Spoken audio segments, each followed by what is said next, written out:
A day in the life of a Filipino teacher here in Thailand. For today's video, let's unbox my first ever fridge. Ha ha ha. So straight from school, ito agad ang bumungad sa akin. First floor to third floor, mag-isa kong kinuhat yung box na supposed to be panggala ko. Charis! Actually, magaan lang naman siya. Mas mabigat pa yung feeling kapag 5 na lang laman ang wallet ko. So after World War III, finally narating ko na yung unit ko. It's time to unbox my first ever fridge. Share ko lang din, alam nyo ba sa Pinas, pangarap kong bumili ng ref kasi wala talaga kaming ref dati. Last year lang talaga kami nagka-ref. I'm just so happy na bawat hiling ko dati, unti-unti nang natutupad.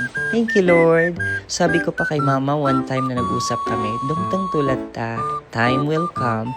Naniniwala lang ako na hindi pa unahan ang buhay at may tamang oras para sa lahat ng bagay. Daming sabi.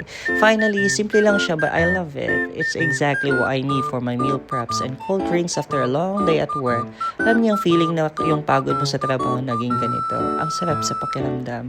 Kaya to everyone who's working hard and grinding every day, it's okay to treat yourself. This small fridge is a big win for me.